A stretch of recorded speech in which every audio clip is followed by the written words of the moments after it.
হুগলির বলাগড়ে প্রতি বর্ষায় ভাঙন আতঙ্ক। গঙ্গার পাড় ভেঙে তলিয়ে যায় বিঘার পর বিঘা জমি। এবছরের জানুয়ারিতে ভাঙন এলাকা ঘুরে দেখে কেন্দ্রীয় প্রতিনিধি দল। স্থানীয়দের অভিযোগ 10 মাস পেরিয়ে গেছে, এখনো ভাঙন রোধে কাজের কাজ কিছুই হয়নি। আর এই নিয়েই রাজনৈতিক চাপানোতর তুঙ্গে।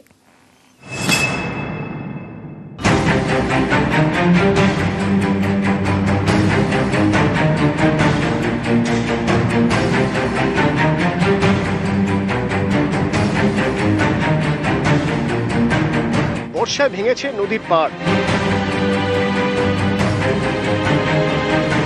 খাড়াই পাড় নেমে গিয়েছে গঙ্গায়।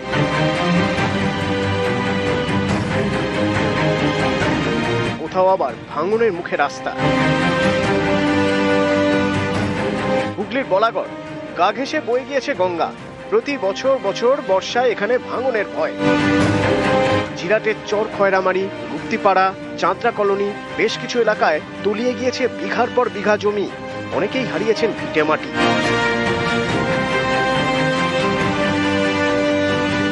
এবছরের জানুয়ারি মাসে ভাঙন এলাকা ঘুরে দেখে কেন্দ্রীয় প্রতিনিধি দল।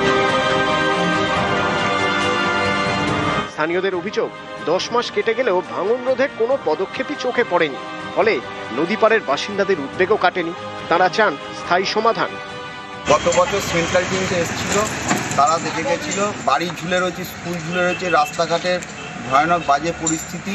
1 বছর হয়ে যাওয়ার পরেও এখনো প্রতিনিধি টিম কি রিপোর্ট দিল সাধারণ মানুষ সেটা আমরা জানতে পারলাম না। কোনো কাজ ফলপ্রসূ হলো না। ওই দাগটায় পুরানো বাড়িটা 18 বিঘা চলে গেছে, আর এইখানে ছিল 42 বিঘা, তার 5-6 বিঘা আছে আর নেই, পুরো ভেঙে গেছে। এই গ্রামটা খুব উন্নত মানের গ্রাম ছিল, কিন্তু গঙ্গাটা ভেঙে গ্রামটা আস্তে আস্তে নিঃস্ব হয়ে যাচ্ছে। দিনে দুপুরেই গঙ্গার যে পলি বা বালি সব চুরি করে নিয়ে যাচ্ছে। রাজ্য সরকার কোনো রকম তাতে কর্ণপাত করছে না। স্বাভাবিকভাবেই বিস্তীর্ণ এলাকায় গঙ্গার নদীর ভাঙন দেখা দিচ্ছে। রাজ্য সরকারকে দেখেছি কেবলমাত্র মেলা খেলা এসব করেই সমস্ত টাকাকে উড়িয়ে দিচ্ছে। তাই গঙ্গার ভাঙনের রোধে তাদের কোনো রকম ব্যবস্থা নেই। আমার কাজ হচ্ছে সাংসদ হিসেবে চেষ্টা করা, চিঠি পাঠানো যাতে কাজ দ্রুত এগোয়। সেই কাজ আমি চালিয়ে যাচ্ছি, আমি করে যাচ্ছি। এবার তো এটা সেন্ট্রালের হাতে সবটাই। আমি আমার তরফ থেকে যতটুকু করার আমি করছি। আশা করি এবার আবার যেমন পার্লামেন্টে আবার সে আওয়াজ তোলার চেষ্টা করবো, এবং আশা করবো আবার কিছু লোক আসবে যদি এবার কাজ শুরু করে। হুগলি থেকে সোমনাথ ঘোষ, নিউজ 18 বাংলা।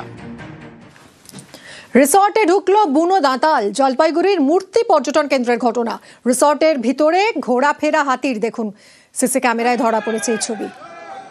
দিব্যি রিসর্টের ভিতরে ঢুকে ঘুরে ফিরে দেখলো এই হাতি, আর এতে আতঙ্ক ছড়ায় পর্যটকদের মধ্যে, কর্মীদের মধ্যে।